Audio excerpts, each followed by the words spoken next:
ရင်ဖြစ်သွားတာတကယ်သိချသွားပြီပေါ့နော်ရှင်းကျင်တယ်ရှင်းကျင်တယ် ဟောတေးနေပဲကြောက်ပါဟာ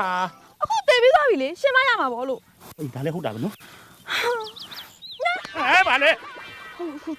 ထိုင်ချလိုက်ရင်အုတ်ကူတွေများကျုံဝင်သွားမလားလို့ ဟောဒုက္ခပါပဲဟာဒီမှာဝိညာဉ်ဆိုတာအကောင့်ထဲတွားတူရှိတာမဟုတ်ဘူးနင့်စိတ်ထဲကဖြစ်စေချင်တဲ့အတိုင်းအကုန်လုံးဖြစ်လို့ရတယ်တချို့ဝိညာဉ်နေဆိုရင်လေလူဘဝတုန်းကပြုတ်ခဲ့မှုတဲ့ကုသိုလ်ကောင်းမှုတွေကြောင့်အရာဝတ္ထုတွေထိလို့လည်းရတယ်ကိုင်လို့လည်းရတယ်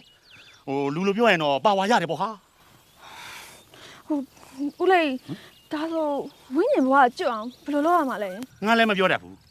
ကုသိုလ်ကောင်းမှုလုပ်အောင်လည်းငါတို့ဘဝဘာမှမရှိအလှခံမဲ့ပုဂ္ဂိုလ်ကလည်းမရှိလူသားတွေအလှတန်းပေးပြီးအမြတ်တန်းပေးဝေမှာစားတော့ရမယ်ဘဝဆိုတော့ငါတို့ဘဝအခက်သားလားဟာ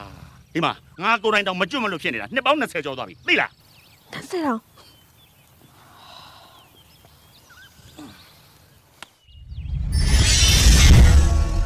ဖေရငါရိုက်လိုက်ဟမ်ဒီမှာငါအိတ်နေတာမင်းမမြင်ဘူးလားငါကူငါနေရငါပိုင်နဲ့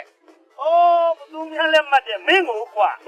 လူဘဝတုန်းကထိုင်ကုန်ကြောက်မှဆိုလို့အထက်အားအောက်ပြီးနဲ့အာနာလေးတပည့်6ပြားကိုအလွဲသုံးစားလုပ်အခုဆိုနေဘာလို့ကွာနဲ့မင်းတရားဖြစ်လာတဲ့ကောင်မဲကွာဟဲ့ကောင်မင်းလိုကောင်တရားဖြစ်တာဝိညာဉ်လောကသိက္ခာကြတယ်မင်းကလေကိုတွန်းကိုရက်ပြီးတော့ငရဲဦးတို့တခါလေးတော့ထုတ်ဆင်းရမယ်ကောင် ဖေရအောင်ပါဘူးလေငါလိုအာနာမဲ့အချစ်ပြတဲ့ကောင်တွေနဲ့ပေါင်းပြီးတော့ဒီစင်လုံး project ကြီးပန်းပြပြီးမြေပေါ်မြေရောမကြောင်လှန်လောပြီးခွာရှုံနေတဲ့ဟုတ်မလို့တရားဆုံး တရားတော့ဘာဖြစ်လဲဟမ်မင်းလေလူဘဝတုန်းကငါ့ကိုပါမစ်ချပေးမယ်ဆိုပြီးတခြားကောင်တွေနဲ့ပေါင်းပြီးအကျော်အခွာဇရာရွှေ့သွားတဲ့ကိစ္စအခုရှင်းမယ်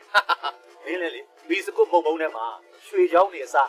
ကြီးချောင်းနေအစားထိုးပြီးတော့အေးထိုးသွားတဲ့ကိစ္စအခုရှင်းနေနေတာ ရှင်းပါ ရှင်းမယ်လေ လာလေလာလာမှာဖိုက်ပါလေ